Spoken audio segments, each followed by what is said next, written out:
Since the start of COVID lockdowns, Shopify's stock has soared over 470% in a single year after numerous news headlines as a result of record-breaking revenues and unparalleled user growth. This Canadian cloud-based e-commerce giant provides a user platform to build online stores, which highly benefited from the pandemic situation that forced almost all retail to shift online.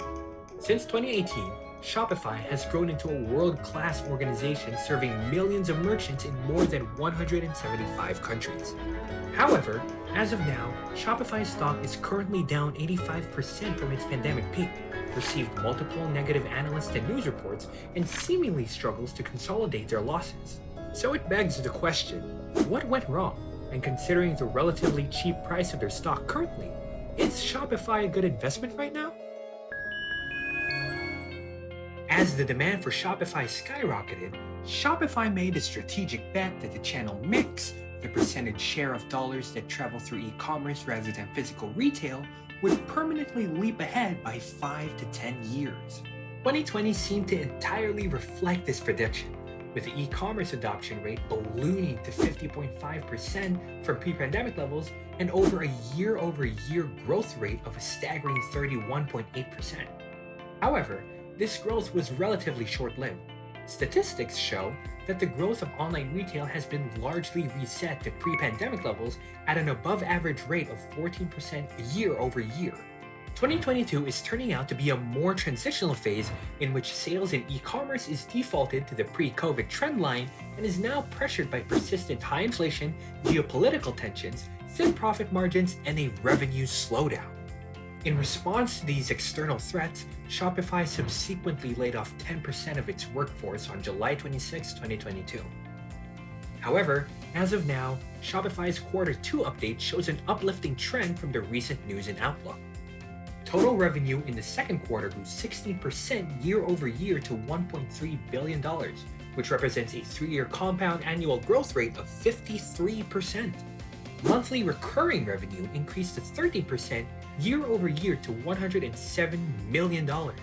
Subscription solutions revenue up to 10% year-over-year to $366 million, primarily due to more merchants joining the platform.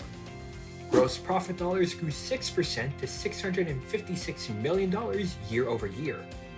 Gross merchandise volume for the second quarter was $47 billion, which represents a 3-year CAGR of 50%, which is expected to outperform the broader retail market. Adjusted operating loss was $41.8 million, which is only 3% of the revenue compared with 21% of the revenue in Q2 of 2021. In short, the company lost less percentage revenue while operating on a normal scale. Launched Shopify Audiences, a marketing tool powered by an audience network and machine learning that helps merchants find high-intent buyers for their products. Launched Shopify Payments in France, expanding the availability of Shopify Payments to 18 countries. Acquired the commerce fulfillment technology company Deliver. Partnered with YouTube to launch YouTube Shopping. And management expects to reduce spending in lower priority areas and non-core activities as merchants use more and more of their products. In addition, with the acquisition of Deliver, Shopify's logistics and fulfillment capabilities just leveled up in a big way.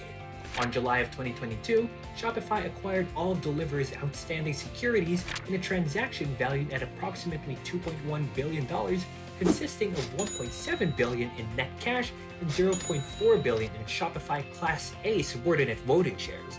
This acquisition helps Shopify with multi-channel inventory management, where merchants will have a single place to view and ship their inventory for different sales channels, offers consumers reliable 2-day and next-day delivery options across the US, and provides greater alignment between inventory, supply, and demand. Apart from the acquisition, the company also announced some major leadership changes. Kaz Nejatian promoted to Chief Operating Officer, succeeding Toby Shannon, who will transition to Special Advisor and Board Member. Jeff Hoffmeister was appointed to Chief Financial Officer, succeeding Amy Shapiro, who will step down following the third quarter earnings report. So, is this the bottom for Shopify? Despite the macroeconomic headwinds, Shopify aims to continue to expand and capitalize on the high-growth trading e-commerce industry through international expansion, payments penetration, and growth within the Shopify fulfillment network, while the above-average growth rate of the e-commerce industry signals excellent growth potential. These factors have acted as tailwinds for a business like Shopify and will continue to do so in the long run. 2021 was Shopify's biggest year ever, and in the last 2 years, they nearly tripled in revenue, doubled their GMV and staff, and the number of merchants using Shopify is nearly twice as big as 2019 levels, but the stock has fallen more than 80% and now resides in their pre-COVID levels. This makes Shopify's stock massively oversold, and at a super attractive price point considering the substantial growth it incurred over the past 2 years, we estimate a target of $42 in the short-medium term from its current level of $27.14, implying a staggering return of close to 55%.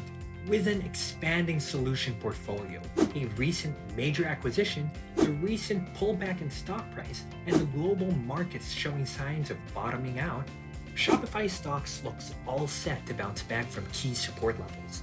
Thus, we put Shopify on our strong buy list. With the surge in gas prices, oil companies are raking in more profits than ever. Come check out why you should invest in this excellent high-yield oil dividend stock. Thank you for watching, and please subscribe for more videos.